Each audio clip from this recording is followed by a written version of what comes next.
He returned from a luxury trip with his mistress and found his son had a new last name. Lucas Whitmore stepped into the silent house just after midnight, still smelling faintly of hotel soap and expensive cologne. The door closed, Acklick, and for a moment he smiled, relieved. No questions.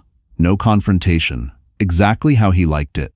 His phone buzzed. A message from Brielle. She had already landed in Miami and sent a photo of herself by the pool, silk robe slipping off one shoulder. Lucas typed a quick reply, telling her he missed her already, then loosened his tie and glanced around the living room. Something was wrong. The lights were off, but the house felt emptied out in a way that went beyond sleep. No cartoon voices from the TV, no small sneakers by the door, no lunchbox on the counter. Lucas frowned and checked the hallway. Oliver's bedroom door was open. The bed was made. Too neatly. "Emily?" he called, irritation creeping into his voice. No answer. He told himself not to overreact. Hannah had probably taken Oliver to her sister's place. She did that sometimes, when she was emotional. Lucas walked into his office, tossed his jacket on the chair, and opened his MacBook, intending to clear emails before bed. That was when he saw it. A notification from Oliver's private school sat unread at the top of his inbox. Subject line, "Enrollment confirmation, Oliver Hale." Lucas stared at the screen, certain it had to be a mistake. He opened the email, scanning it once, then again, slower this time. The words did not change. Student name, Oliver Hale. Emergency guardian, Hannah Hale. No mention of Whitmore anywhere. His chest tightened. Lucas refreshed the page. Then he logged into the school portal. Same result. New last name, new emergency contact. His name reduced to a blank space. He grabbed his phone and dialed Hannah. Straight to voicemail. He tried again. And again. Nothing. A pulse of anger surged through him, sharp and hot. She had crossed a line. A permanent one. You don't erase a father, Lucas thought. You don't rewrite a family without consequences. His phone buzzed again. Another message from Brielle. "Did you fix everything with your wife yet?" she asked. Lucas looked back at the screen, at the name that no longer belonged to him, and felt something unfamiliar settle in his gut. Fear. Because for the first time, he realized Hannah hadn't acted out of emotion at all. She had acted with purpose, and whatever she had planned, he was already too late to stop it. Lucas didn't sleep that night. He sat at the kitchen island as dawn crept through the floor-to-ceiling windows, his untouched espresso growing cold beside him. Every few minutes, he refreshed the school portal, convinced the system would correct itself. A glitch, a clerical error, something he could call IT about and make disappear with one sharp email. But the name stayed. Oliver Hale. Lucas whispered it under his breath, tasting the unfamiliar weight of it. Hale wasn't a typo. It was Hannah's maiden name. A name she had quietly buried when they married. A name Lucas had once dismissed as forgettable. Now it stared back at him in bold letters, stamped across official school records. His phone vibrated. A voicemail notification. Hannah. He stabbed the screen and put the phone to his ear, already preparing his speech. Controlled. Authoritative. The tone he used in boardrooms when someone made a costly mistake. But Hannah's voice wasn't shaky. It wasn't angry. It was calm, almost formal. "Lucas, I'm not taking your calls right now," she said evenly. "Everything regarding Oliver has been handled legally. You'll receive the documents soon. Please don't come looking for us." The message ended. Lucas slammed the phone onto the counter, the sound echoing through the empty house. Legally. The word hit harder than any insult. Hannah had never spoken like that before. She used to ask, to explain, to apologize even when she'd done nothing wrong. This wasn't the woman who cried quietly in the bathroom so Oliver wouldn't hear. Lucas grabbed his keys and drove straight to the school. The private academy sat behind tall iron gates, manicured lawns glowing in the early sun. He strode inside without slowing, ignoring the receptionist's startled greeting. "I'm here for my son," he snapped. "There's been a mistake." The receptionist hesitated, then glanced at her screen. Her expression shifted. Polite, guarded. "I'm sorry, Mr. Whitmore," she said carefully. "You're not listed as an authorized guardian." Lucas laughed once, sharp and disbelieving. "That's impossible." Before she could respond, a tall woman in a navy blazer stepped out of a nearby office. Margaret Hale. The headmistress. "Mr. Whitmore, Margaret said, her tone cool. We were expecting this reaction. Fix it, Lucas demanded. Now. Margaret met his gaze without flinching. There is nothing to fix. Your son's last name was changed in accordance with state law. All documentation has been verified. Lucas felt the ground tilt beneath him. You let her do this without telling me? Margaret folded her hands. You were informed. Through proper legal channels. You simply weren't paying attention. As Lucas stood there, stunned and furious, he realized something chilling. Hannah hadn't just left. She had prepared. And whatever proof she held, it was strong enough to erase him from his own child's life. Lucas left the school with his jaw clenched so tightly it ached. The morning sun felt too bright, too cheerful, mocking the storm rising in his chest. As he slid into his car, memories he had long buried began forcing their way back, unwelcome and sharp. There was a time when Hannah Whitmore barely slept. Back when Oliver was born 6 weeks early, fragile and wheezing, she sat beside the crib, night after night, counting every breath. Lucas remembered those nights only vaguely. He had been busy then, conference calls, investors in different time zones, deals that couldn't wait. He told himself providing money was the same as being present. Hannah never argued. She never raised her voice. She learned quickly that asking for help only annoyed him. When Oliver's doctor first mentioned asthma, Hannah spent hours researching treatments, insurance loopholes, specialists. Lucas waved it off. Kids grow out of it, he'd said, barely looking up from his phone. The bills annoyed him more than the diagnosis. There were moments he chose not to remember. Hannah standing in the kitchen, holding a prescription bottle, asking quietly if they could adjust the budget. Lucas replying that a family trip had already been planned. Hannah nodding, swallowing her words. She adapted. She always did. She stopped asking him to attend appointments, stopped calling when Oliver had night attacks. She learned to drive to the hospital alone at 2 a.m, Oliver's small body trembling in the back seat, while Lucas slept through his silenced phone. In Lucas's version of the marriage, none of that mattered.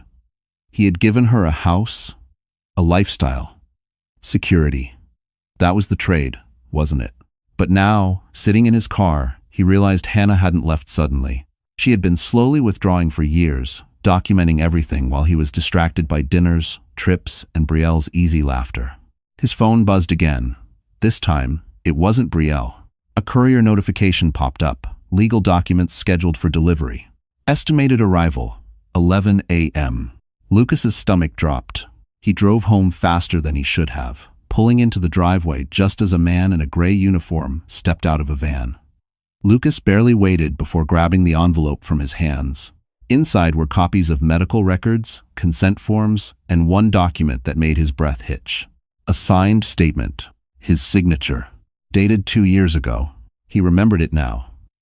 A rushed afternoon. Hannah asking him to sign something for the insurance. He hadn't read it. He never did. The form stated that Lucas Whitmore declined to be listed as primary medical decision-maker due to work-related unavailability. The words blurred as his hands began to shake. For the first time, Lucas understood the truth. Hannah hadn't stolen his son. She had simply stepped into the space he had abandoned legally, quietly, and with devastating precision. And now, the law was standing firmly on her side. Lucas sat alone in the living room, the legal documents spread across the marble coffee table like pieces of a puzzle he hadn't known he was playing. The house felt unfamiliar now, stripped of the quiet routines that had once held it together. No soft footsteps. No distant cough from Oliver's room. Only silence and the dull realization that Hannah had planned this long before she walked out the door. He tried calling her again. Straight to voicemail. For the first time in years, Lucas poured himself a drink before noon. He told himself it was to steady his nerves, but the truth was uglier. He was scared. Not of losing money or reputation, but of losing control. Hannah had always been predictable. Reliable. She absorbed his neglect without protest, or so he thought. He remembered the early days of their marriage, when Hannah still worked as a compliance assistant. She came home exhausted, eyes red from staring at spreadsheets and regulations all day, yet she still cooked dinner and listened to him talk about his ambitions. When Oliver was born early, Hannah quit without hesitation. Lucas had praised her sacrifice publicly, using it as proof of their strong family values. Privately, He grew used to her being there, always available, always accommodating. He mistook endurance for weakness. Lucas stood and walked into the bedroom closet, searching for anything that might explain how she had pulled this off. In the back, behind his suits, he found a thin folder he had never noticed before. Inside were neatly labeled tabs: medical, education, correspondence, copies of emails he had ignored, notes from doctors he never met, even records of times he failed to show up. His name appeared again and again, not as a villain, but as an absence. That was what cut deepest. The doorbell rang sharply, snapping him out of his thoughts. Another courier, another envelope. This one bore a law firm's letterhead. Lucas tore it open. The letter was brief, professional, and devastating. Hannah had filed for sole legal custody, citing documented neglect and signed waivers. The temporary order was already in effect. Any attempt to remove Oliver from her care without court approval would be considered a violation. Lucas sank onto the edge of the bed, the paper trembling in his hand. He wanted to be angry, to shout, to blame Brielle, work, bad timing, anything but himself. His phone buzzed. A message from Brielle lit up the screen. "This is getting messy," she wrote. "Make sure it doesn't affect your investors." Lucas stared at her words, then at the documents in his hand, and finally at the empty space where his son should have been. In that moment, a terrifying truth settled in. Hannah hadn't just left to protect Oliver. She had left because she no longer trusted Lucas to be a father at all. And the worst part was, the evidence was proving her right. By afternoon, Lucas's phone wouldn't stop vibrating. Missed calls from his assistant. 2 messages from his business partner asking why a compliance alert had flagged his name. And then, finally, a number he didn't recognize. A hospital line. Lucas answered with irritation already sharpened in his voice. "This is Lucas Whitmore." "Mr. Whitmore," a calm male voice said, "this is Dr. Ethan Brooks from Riverside Children's Hospital. I'm calling regarding Oliver." The sound of his son's name sliced through Lucas's chest. "What happened?" he demanded. "Is he hurt?" There was a brief pause on the other end. "Oliver experienced a severe asthma episode this morning. He's stable now." His mother brought him in promptly. Lucas exhaled, his relief quickly morphing into anger. "Why wasn't I notified immediately?" Another pause. Longer this time. "Because you're not listed as an emergency contact," Dr. Brooks replied evenly. "Nor are you authorized to make medical decisions for him." Lucas stood up so fast the chair scraped loudly against the floor. "That's ridiculous. I'm his father." "Yes," the doctor said, his tone firm but not unkind. "You are. But according to the records, you signed a waiver declining primary medical responsibility. Mrs. Hale acted exactly as instructed." Hale. Hearing the name spoken aloud made it real in a way the paperwork hadn't. Lucas ran a hand through his hair, pacing. "I want to speak to my son." "I'm afraid that won't be possible right now," Dr. Brooks replied. "Oliver is resting, and his mother has requested limited contact for the time being." "Requested?" Lucas snapped. "She can't just decide that." "Actually," the doctor said quietly, "she can. And she has. Thanks for watching." The call ended before Lucas could respond. He stood frozen in the middle of the room, phone clenched in his hand, replaying the doctor's words over and over.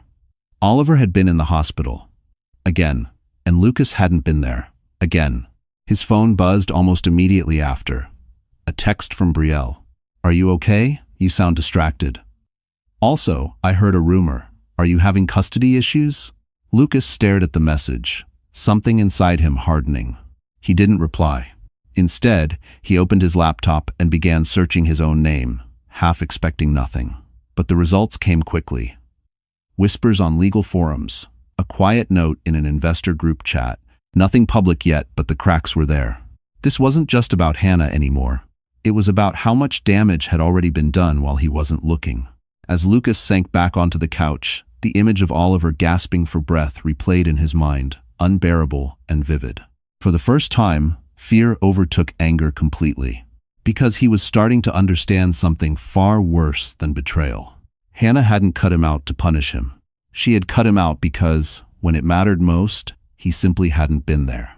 And now, the consequences were closing in faster than he could run from them. Lucas drove to the hospital without thinking, his mind racing faster than the traffic around him. He didn't know what he expected to do when he got there.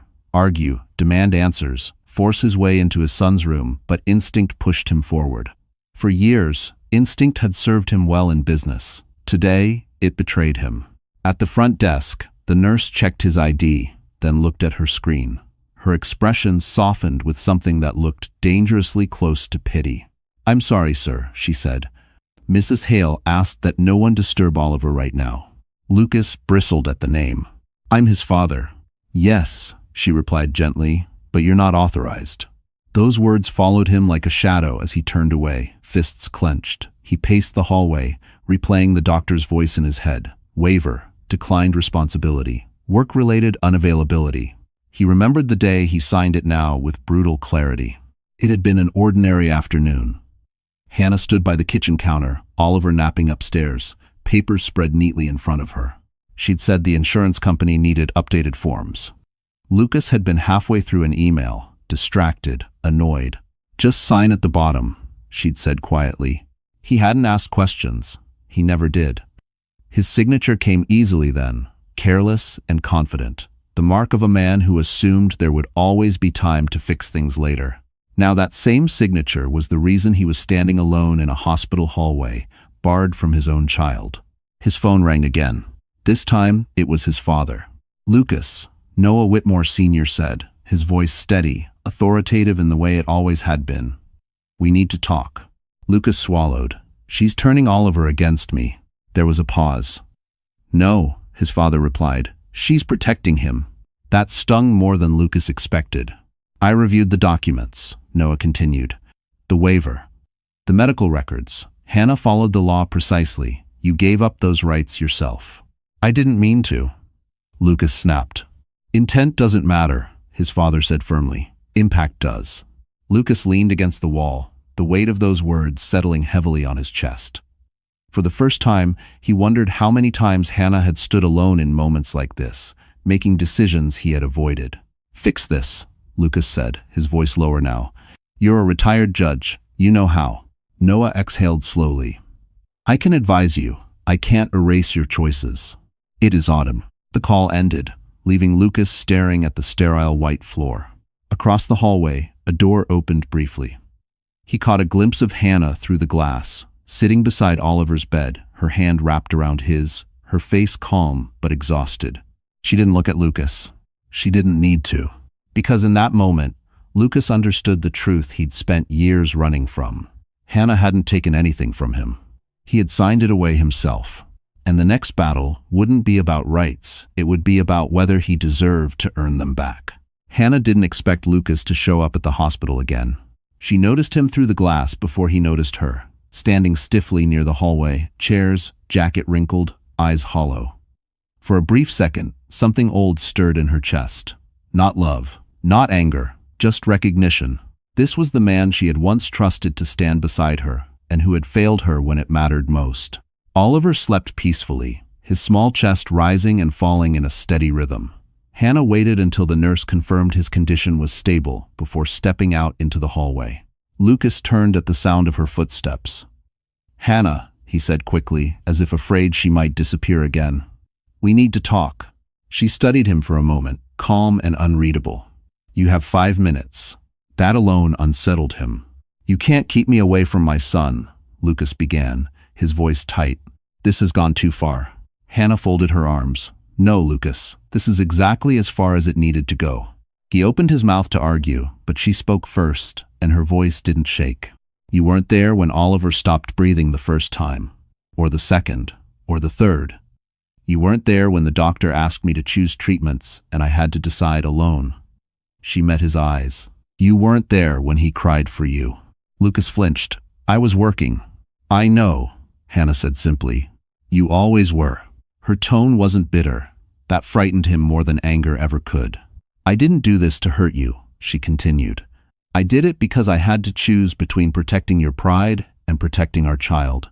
And for once, I chose him." Lucas took a step closer. "You should have told me." "I did," she replied. "Every time I asked for help, every time I asked you to come home, you just didn't listen." A nurse passed by, glancing between them. Hannah lowered her voice. "This isn't about punishment. It's about safety, stability, consistency, things Oliver needs. And what about me? Lucas asked quietly. Hannah paused, then answered honestly. Right now, you're not what he needs. The words landed like a blow. You don't get to decide that forever, Lucas said, desperation creeping in. Hannah nodded. No, the court will. She turned to leave, then stopped. You'll get the hearing notice tomorrow. I suggest you prepare. End quote. As she walked back into Oliver's room, Lucas stood frozen, realizing something terrifying. This was the first time Hannah had ever stood her ground. And she wasn't backing down. Because the woman he underestimated had finally learned the power of saying no, and she intended to use it. Lucas didn't remember driving home. The city blurred past his windshield as his mind replayed Hannah's words again and again. Calm, precise, unyielding. That was what unsettled him most. She hadn't cried. She hadn't begged. She hadn't tried to negotiate. She had spoken like someone who had already made peace with the consequences. And Lucas hated that. He slammed the front door behind him and paced the living room, phone in hand, rage building with every unanswered call. He dialed his attorney. Voicemail. He dialed his assistant, his partner, anyone who might help him regain control. Everyone seemed suddenly unavailable. By the time Brielle called, his patience was gone. What is going on? She asked, her voice sharp. I'm hearing things, Lucas. Things that make you look unstable. That's what you're worried about? He snapped. My image? There was a brief silence.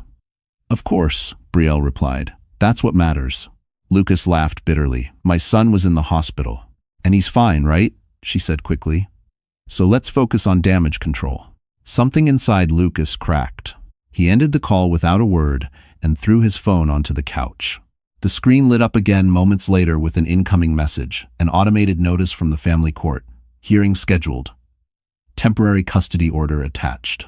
He opened the document, skimming until the words blurred. Supervised visitation. Mandatory parenting. Evaluation. His name listed beneath a paragraph outlining documented neglect. Neglect. Lucas felt his chest tighten. He had always believed neglect was something obvious, something cruel. Not missed calls, not absence, not paperwork signed in haste. His hands shook as he poured another drink, barely tasting it as it burned down his throat. He thought of Oliver's small hand in Hannah's, of the way she had stood in that hallway, unafraid of him for the first time. That fearlessness was dangerous. In a surge of anger, Lucas grabbed his keys again and drove not to the hospital, but to Hannah's sister's apartment. He pounded on the door until the neighbors stared. When Hannah finally appeared in the doorway, her expression hardened instantly. Leave, she said. You think you can erase me? Lucas shouted, his voice echoing down the hall. You think the court is on your side forever? Hannah didn't raise her voice. I think you should stop before you make this worse. Or what? He sneered. She looked at him steadily. Or, you prove everything I told the judge was true. The door closed quietly in his face. As Lucas stood there, breathing hard, he realized what he had just done. He hadn't scared Hannah. He had shown her exactly who he was under pressure. And somewhere, behind closed doors, that moment was already being added to the record that would decide his fate. The email arrived the next morning at exactly 8:12 a.m. Lucas saw the sender's name before he opened it, Family Court Services. His stomach tightened, as if his body understood the damage before his mind did. He clicked anyway, eyes scanning fast, impatient, until the words slowed him down. Supplemental evidence received and added to case file. Lucas reread the sentence 3 times. He scrolled. Attached were 3 items, 1 video file, 2 written statements. The video was time-stamped from the night before. His breath caught. It was him standing in the hallway outside Hannah's sister's apartment. Face flushed, voice raised. The angle was slightly tilted, grainy, clearly recorded on a phone from inside an apartment across the hall. He heard his own voice echo down the corridor, sharp and unrestrained. You think you can erase me? He shouted on the screen. You think the court is on your side forever? Lucas slammed the laptop shut, heart pounding. Too late. He opened it again, forcing himself to watch the rest. Hannah's voice followed, quiet, steady, unmistakably calm. The contrast made him look unhinged. The door closing softly in his face felt louder now than it had in the moment. Below the video were two statements. The first was from the building's night security officer. Objective, professional. Describing Lucas's raised voice, the disturbance, the complaints from neighbors. The second made his hands tremble. Margaret Hale, headmistress. She described Lucas's earlier visit to the school, his demand, his refusal to accept boundaries, his tone, her concern for Oliver's emotional safety. Lucas leaned back in his chair, staring at the ceiling. This wasn't a misunderstanding anymore. It was a pattern. His phone buzzed. Brielle again. "I don't think this is going to work," her message read. "You're becoming a liability." Liability? That word, more than any other, finally broke through Lucas's denial. This was how the world saw him now, not as a father fighting for his child, but as a man unraveling because he'd lost control. Another email notification popped up. This one from his attorney. "We need to talk." Immediately. Lucas didn't reply. He thought of Hannah's face in the hospital hallway, not angry, not afraid, just resolved. She hadn't raised her voice once. She hadn't needed to. Because while Lucas had been shouting, Hannah had been documenting. While he reacted, she prepared.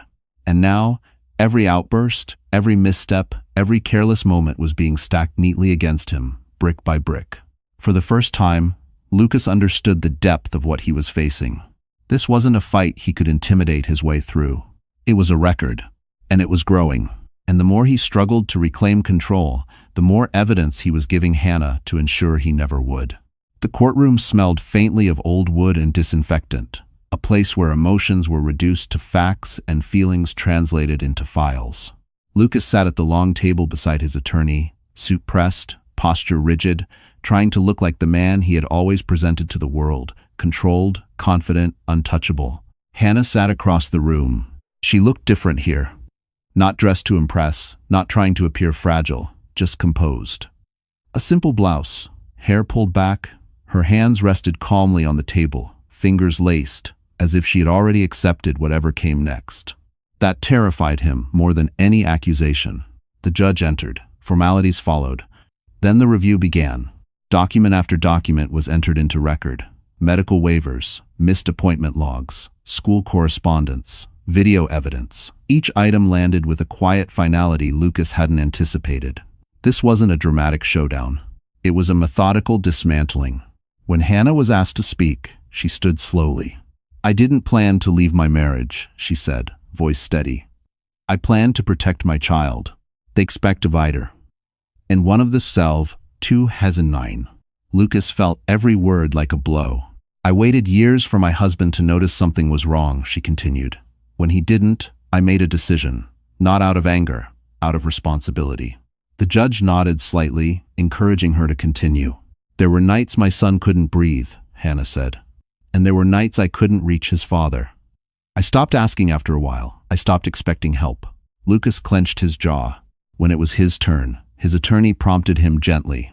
Lucas stood, heart pounding, and spoke about intentions, about pressure, about mistakes, about how he never meant to abandon his family.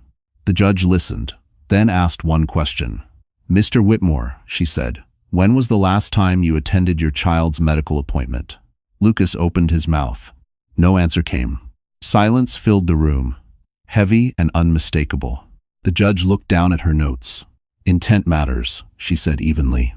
"But patterns matter more." Lucas sat back down, the realization settling in with crushing weight. This wasn't about one affair, or one argument, or one bad night. It was about years of absence that Hannah had quietly endured. As the judge announced the court's preliminary findings upholding temporary custody, maintaining the name change, enforcing supervised visitation, Lucas felt something slip beyond his grasp.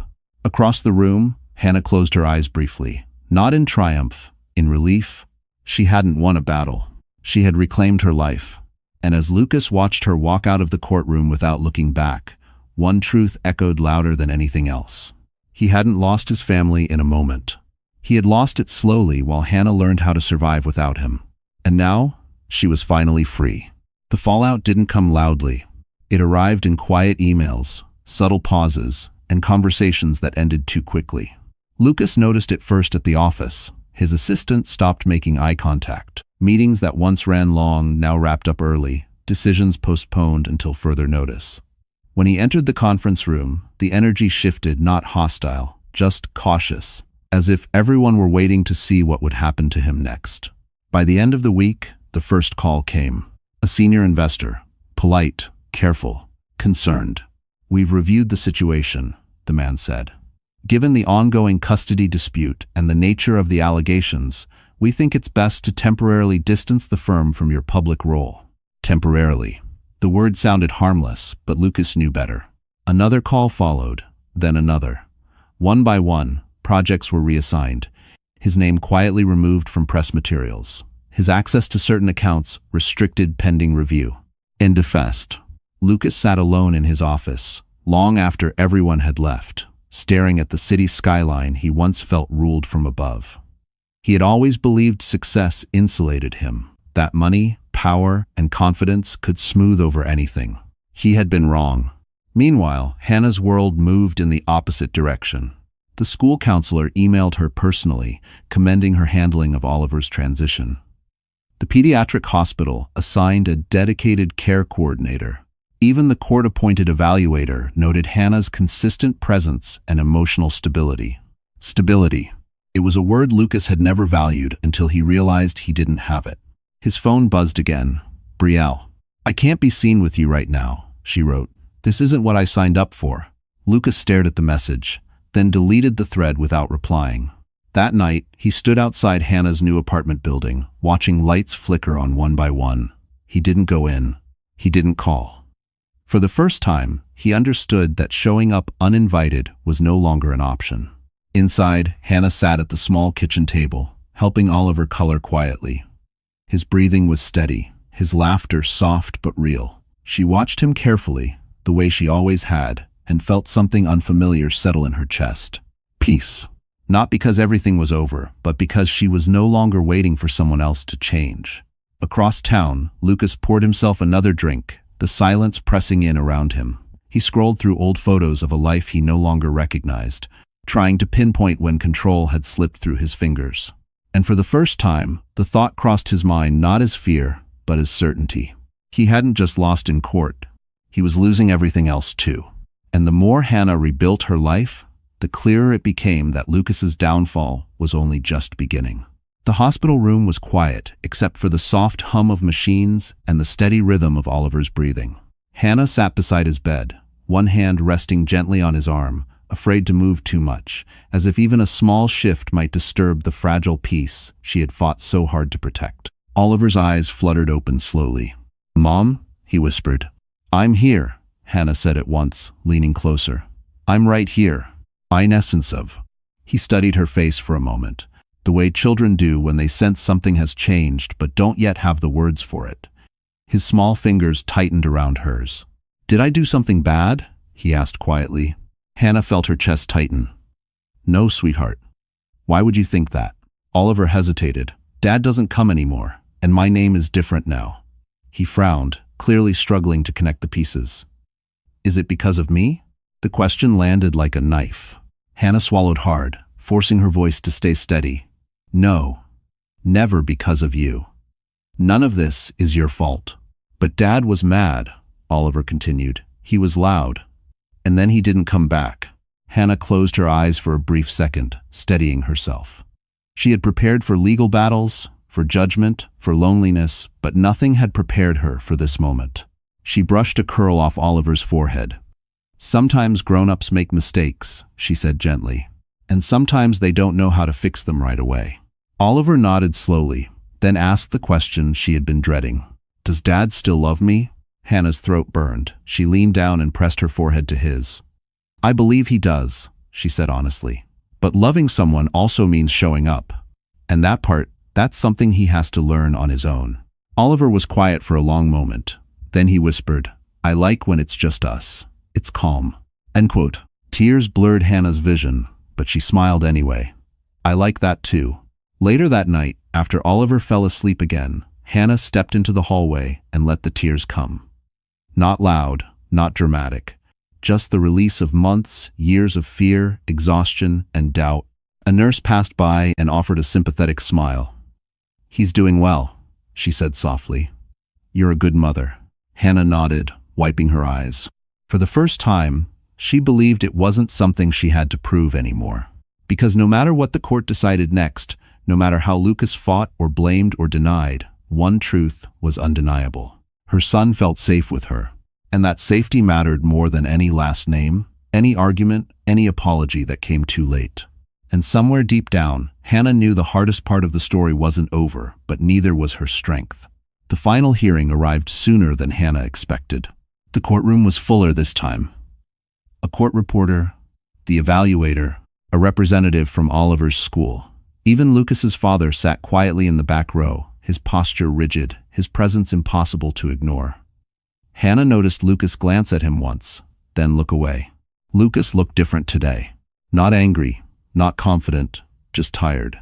His suit fit perfectly, but something about him felt smaller, as if the room itself no longer bent around his presence. Hannah felt no satisfaction in that realization, only a dull sadness for the man he could have been.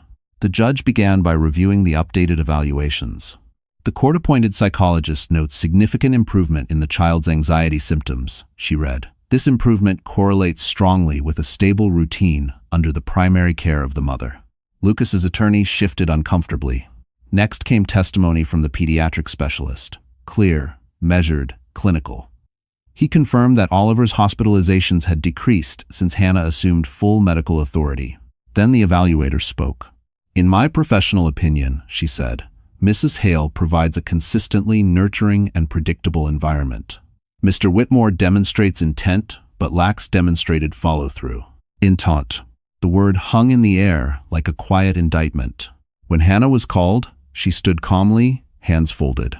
"I don't want to erase Oliver's father," she said. "I want to raise my son in a home where he feels safe and heard. If his father chooses to show up in a healthy way, I will not stand in the way." Lucas closed his eyes briefly. When it was his turn, he stood slowly. "I made mistakes," he said, voice hoarse. "I didn't realize what I was losing until it was gone." The judge watched him carefully. "And what would you do differently now, Mr. Whitmore?" Lucas hesitated. That pause told Hannah everything. The judge nodded once, then looked down at her notes. "This court rules in favor of maintaining sole legal and physical custody with the mother. Supervised visitation will continue, with the option to revisit terms after documented compliance." The gavel came down softly. Final. Hannah exhaled for what felt like the first time in years. Lucas remained standing, frozen, as the room began to empty. His father rose and walked past him without a word. Disappointment etched deep into his face.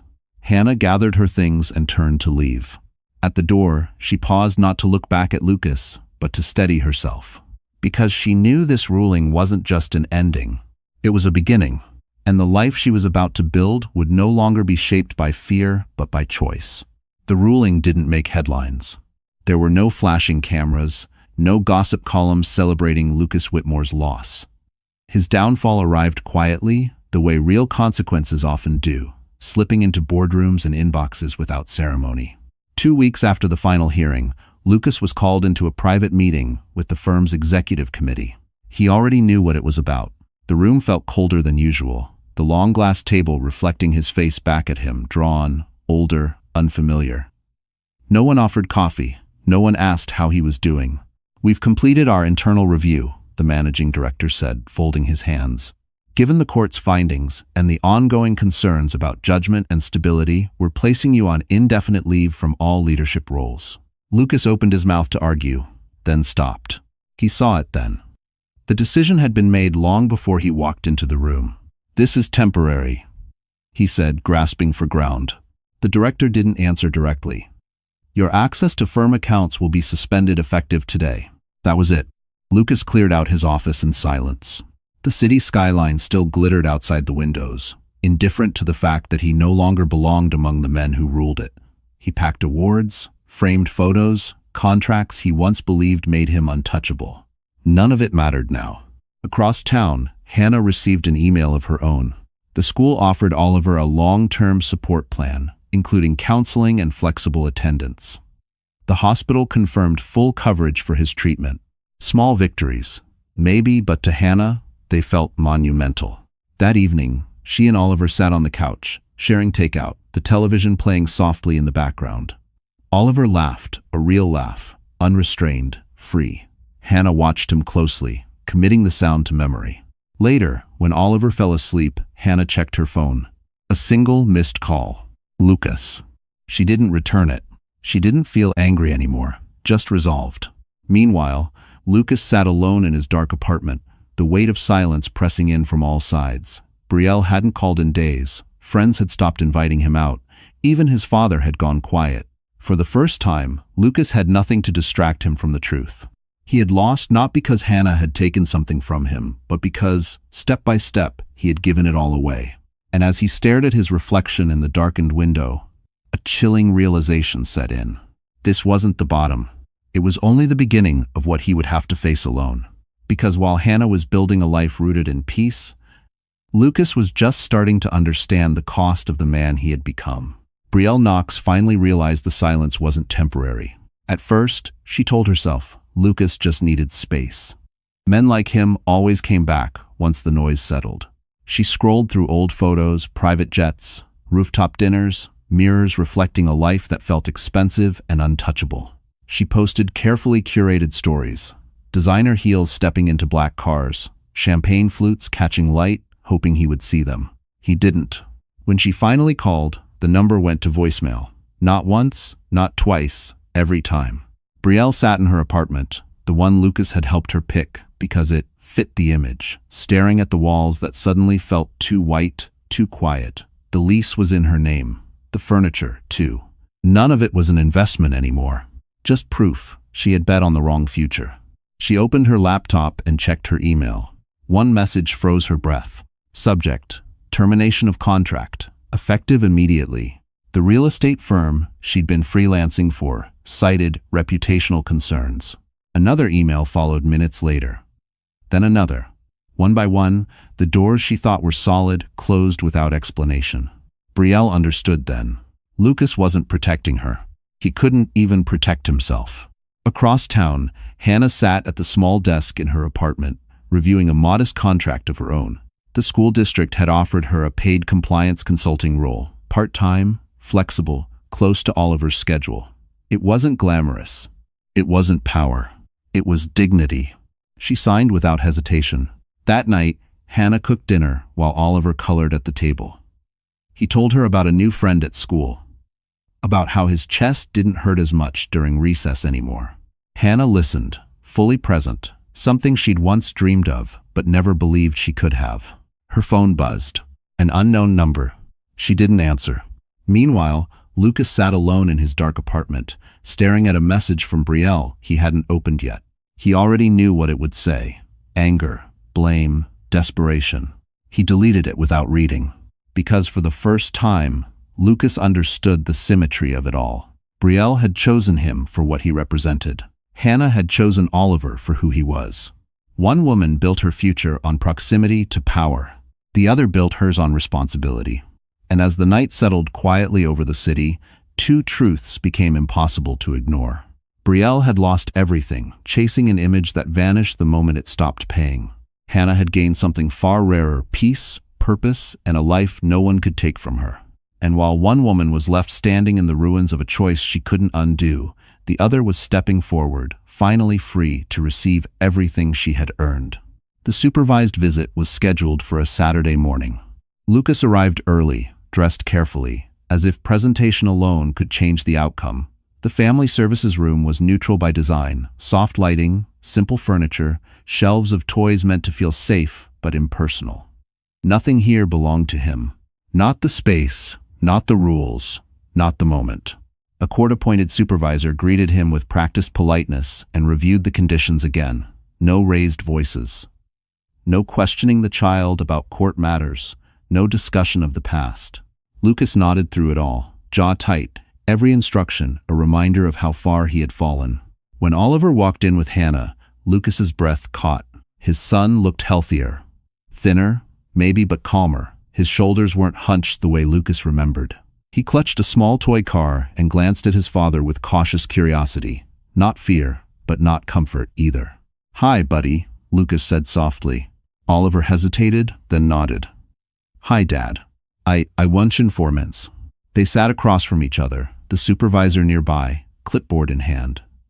Lucas searched desperately for something to say, something that wouldn't sound wrong. He asked about school, about the toy, about lunch, ordinary questions, stripped of authority, stripped of confidence. Oliver answered politely, carefully. At one point, Lucas reached out without thinking, hand hovering just above Oliver's shoulder. The supervisor cleared her throat. Lucas pulled back immediately, the rejection burning hotter than he expected. Across the room, Hannah watched silently. She hadn't come to interfere. She hadn't come to gloat. She came because the court required her presence and because she needed to see for herself whether Lucas could respect boundaries. He tried. That was the hardest part to watch. Lucas didn't explode. He didn't blame. He didn't demand. He smiled too often, spoke too carefully, as if afraid any misstep would be recorded. And it was. When the visit ended, Oliver stood up quickly and walked back to Hannah's side. He didn't look back. Lucas remained seated, staring at the empty chair. Outside, Hannah knelt to zip Oliver's jacket. "Did you feel okay?" she asked gently. Oliver nodded. "Yeah. That's all that matters," she said, kissing his forehead. Lucas watched them from a distance, understanding something with painful clarity. Love alone wasn't enough. Showing up late, apologizing carefully, behaving when supervised, none of it erased years of absence. Trust wasn't restored on command. It was rebuilt slowly, if at all. As Lucas walked back to his car alone, the city felt louder than usual, sharper, unforgiving. For the first time, he wasn't thinking about how to win. He was thinking about how much he had already lost and whether he would ever be more than a visitor in his own child's life. Because the rules he once ignored were now the only reason he was allowed to stay at all. Hannah's new routine didn't look impressive from the outside. She woke up early, packed Oliver's inhaler and lunch, walked him to school, then caught the bus across town to a modest office building tucked between a pharmacy and a dental clinic. No skyline views. No executive parking. Just steady work and predictable hours. And for the first time in her adult life, that felt like wealth. Her consulting role with the school district grew slowly. She reviewed compliance files, helped restructure safety protocols, and trained administrators on crisis documentation. It wasn't glamorous, but it mattered. People listened when she spoke. They trusted her judgment. That trust healed something deep inside her. One afternoon, as Hannah packed up her laptop, the director stopped by her desk. "We're expanding the program," she said. "If you're interested, we'd like to offer you a permanent position. Benefits included." Hannah blinked, surprised.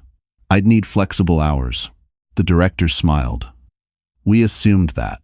Hannah accepted on the spot. That evening, she picked Oliver up from school, where he ran toward her instead of walking. He talked non-stop about a science project, his breath steady, his steps light. Hannah listened, really listened, the way she once wished someone had listened to her. At home, they cooked dinner together. Oliver stirred while Hannah chopped vegetables, the kitchen filled with warmth and ordinary sounds. Later, they curled up on the couch, reading quietly. For the first time in years, Hannah didn't feel like she was waiting for something to go wrong. Her phone buzzed. Ethan Brooks. They hadn't spoken outside of appointments before. But during Oliver's last checkup, Ethan had lingered, asking Hannah how she was holding up, not just as a patient's mother, but as a person. Tonight, his message was simple. "I heard Oliver's doing better. Would you like to grab coffee sometime?" Hannah stared at the screen for a moment, heart steady, not racing. "Yes," she typed back. "I would." End Cass. Across town, Lucas sat alone in his apartment, scrolling through emails he no longer understood. The world kept moving without him. Meetings happened without his input. Decisions were made elsewhere. But Hannah didn't think about Lucas anymore. She thought about tomorrow, about stability, about the quiet joy of knowing her life no longer revolved around someone else's absence. As she tucked Oliver into bed, he wrapped his arms around her and whispered, "I like our life. It's as dumb a cover." Hannah kissed his forehead, eyes shining. "So do I," she said. Because without applause or revenge, she had rebuilt something stronger, and for the first time, it was truly hers. The morning of Oliver's school assembly arrived crisp and bright, the kind of day that felt like a beginning. Parents gathered near the iron gates, coffee cups in hand, cameras ready. Hannah stood among them, one arm around Oliver's shoulders as he adjusted his backpack, excitement written plainly across his face. He was scheduled to read a short passage on stage, nothing dramatic, just a few lines, but to Hannah, it felt monumental. "You ready?" she asked softly. Oliver nodded. "I practiced." "I know," she smiled. "You'll do great." Across the street, Lucas watched from his car. He hadn't planned to come. He told himself it would only make things harder. But his body had moved before his mind caught up, parking just far enough away to avoid being noticed. He stayed seated, hands gripping the steering wheel, eyes fixed on the school entrance. He wasn't allowed inside. Not today. Not without permission. Not without someone watching. Lucas saw Hannah laugh at something Oliver said, saw her kneel to fix his collar. The ease of it hurt more than any courtroom ruling. This wasn't performance. This was life continuing without him. The bell rang, parents were ushered in, the gates closed. Lucas remained outside. He rolled down the window slightly and heard the muffled sound of applause drift from the auditorium. His chest tightened. Somewhere inside, his son was standing on a stage, using his voice, while Lucas stood on the sidewalk with nothing but regret. Inside, Hannah watched Oliver step forward when his name was called. "Oliver Hale," the teacher announced. Oliver didn't hesitate. He read clearly, confidently, his voice steady. Hannah felt tears prick her eyes, not from sadness, but from pride. He looked stronger, safer, like a child who knew he belonged. When the assembly ended, Oliver ran to her, breathless. "Did you hear me?" "I heard every word," she said, pulling him close. As they walked home together, Hannah noticed Lucas's car across the street. She didn't stop, she didn't wave. She simply kept walking, Oliver's hand warm in hers. Lucas watched them go, the realization settling in quietly. This was the consequence. Not punishment, not revenge. Distance. He had become a man who watched life happen from the outside, measuring moments by what he was no longer part of. As Hannah and Oliver turned the corner, disappearing from view, Lucas leaned back in his seat, eyes closing briefly. For the first time, there was no one to blame. Only the echo of choices made too late. And as the gates remained closed behind him, Lucas understood that some doors don't lock, you simply stop being welcome on the other side. The letter arrived on a gray Tuesday morning, slipped under Lucas's apartment door like an afterthought. No logo, no legal seal, just his name, written carefully, unmistakably his father's handwriting. Lucas stared at it for a long time before picking it up. He hadn't spoken to Noah Whitmore Sr. since the final hearing. No calls, no advice, no lectures. That silence had weighed heavier than anger. Slowly, Lucas tore the envelope open. Inside was a single page. "I won't defend what you've done," the letter began. "I defended you for too many years already. This is not about punishment, it's about truth." Lucas swallowed hard and kept reading. "I reviewed your record the same way I reviewed thousands of cases in my career, not as your father, as a judge. And the conclusion was the same every time." Lucas felt his chest tighten. You believed intention was enough. You believed showing up when convenient could balance years of absence. That is not how trust works. Not in court, not in families. The words were calm, precise, devastating. "At some point," the letter continued, "a man has to face the life he built, not the one he imagined. Hannah did that. You didn't." Lucas lowered himself onto the couch, the paper shaking slightly in his hands. "There is no appeal for character," his father wrote. "Only accountability." The letter ended simply. "I hope one day you become someone your son can respect. Until then, distance is the consequence you earned." Lucas folded the letter slowly and set it on the table. For a long time, he didn't move. That evening, Hannah sat at her kitchen table, reviewing notes for work while Oliver did homework nearby. The window was open. Fresh air drifted in. Ordinary life, steady and unremarkable, exactly how she wanted it. Her phone buzzed. A message from the court clerk confirming the next review date months away. Plenty of time, no urgency, no fear. Hannah set the phone down and smiled faintly. Across the city, Lucas stood on his balcony, looking out at the skyline he once believed defined him. The buildings still stood, the lights still glowed, but none of it responded to him anymore. For the first time, Lucas understood something he had spent his life avoiding. Consequences didn't arrive with drama. They arrived with clarity. And clarity, once gained, couldn't be argued away. He closed his eyes, breathing slowly, the weight of his choices finally settling where excuses once lived. Because the reckoning he faced wasn't imposed by a court, it was the one that came when there was no one left to blame but himself. 2 years passed quietly. Not the kind of quiet that feels empty, but the kind that settles in after a storm, when what remains is solid and real. Hannah's life no longer revolved around reacting. It moved forward on its own rhythm: school mornings, work deadlines, doctor checkups that ended with reassuring smiles instead of fear. Oliver grew stronger. His asthma became manageable. His laughter came easier. He slept through the night. He no longer asked why things had changed, because for him, this was simply life now, and it felt safe. On a warm spring afternoon, Hannah stood in a small garden behind a restored townhouse just outside the city. White chairs were arranged neatly. Nothing extravagant, no audience, just people who mattered. Ethan stood beside her, calm and steady, the same way he had always been when things were hard. He hadn't rushed her, hadn't tried to replace anything. He had simply shown up, again and again, until trust formed naturally.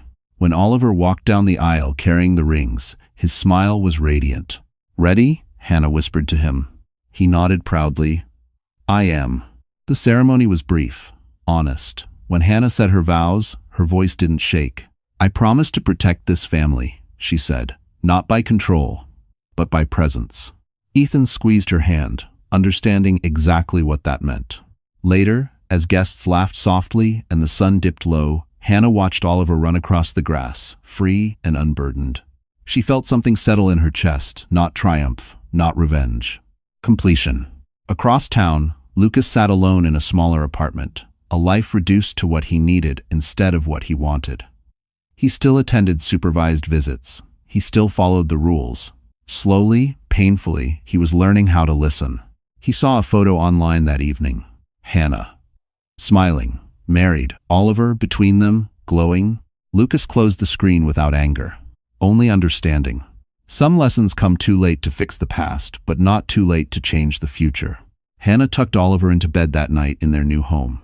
He yawned, already half asleep. "I like our family," he murmured. Hannah kissed his forehead. "Me too." As she turned off the light, she realized something profound. She hadn't been rewarded with wealth or applause. She had been rewarded with something better. A life where love was consistent, where safety was real, where no one had to beg to be valued. And somewhere in the quiet of that truth was the answer to everything she had endured. Because when a woman chooses dignity over fear, life has a way of answering back with exactly what she deserves. The fallout didn't come loudly. It arrived in quiet emails, subtle pauses, and conversations that ended too quickly. Lucas noticed it first at the office. His assistant stopped making eye contact. Meetings that once ran long now wrapped up early, decisions postponed until further notice. When he entered the conference room, the energy shifted, not hostile, just cautious, as if everyone were waiting to see what would happen to him next. By the end of the week, the first call came. A senior investor. Polite, careful, concerned. "We've reviewed the situation," the man said. "Given the ongoing custody dispute and the nature of the allegations, we think it's best to temporarily distance the firm from your public role." Temporarily. The word sounded harmless, but Lucas knew better. Another call followed, then another. One by one, projects were reassigned. His name quietly removed from press materials. His access to certain accounts restricted pending review. Debt. Lucas sat alone in his office long after everyone had left, staring at the city skyline he once felt ruled from above. He had always believed success insulated him, that money, power, and confidence could smooth over anything. He had been wrong. Meanwhile, Hannah's world moved in the opposite direction. The school counselor emailed her personally, commending her handling of Oliver's transition. The pediatric hospital assigned a dedicated care coordinator. Even the court-appointed evaluator noted Hannah's consistent presence and emotional stability. Stability. It was a word Lucas had never valued until he realized he didn't have it. His phone buzzed again. "Brielle? I can't be seen with you right now," she wrote. "This isn't what I signed up for." Lucas stared at the message, then deleted the thread without replying. That night, he stood outside Hannah's new apartment building, watching lights flicker on one by one. He didn't go in. He didn't call. For the first time, he understood that showing up uninvited was no longer an option. Inside, Hannah sat at the small kitchen table, helping Oliver color quietly. His breathing was steady, his laughter soft but real. She watched him carefully, the way she always had, and felt something unfamiliar settle in her chest. Peace. Not because everything was over, but because she was no longer waiting for someone else to change. Across town, Lucas poured himself another drink, the silence pressing in around him. He scrolled through old photos of a life he no longer recognized, trying to pinpoint when control had slipped through his fingers. And for the first time, the thought crossed his mind not as fear, but as certainty. He hadn't just lost in court, he was losing everything else too. And the more Hannah rebuilt her life, the clearer it became that Lucas's downfall was only just beginning.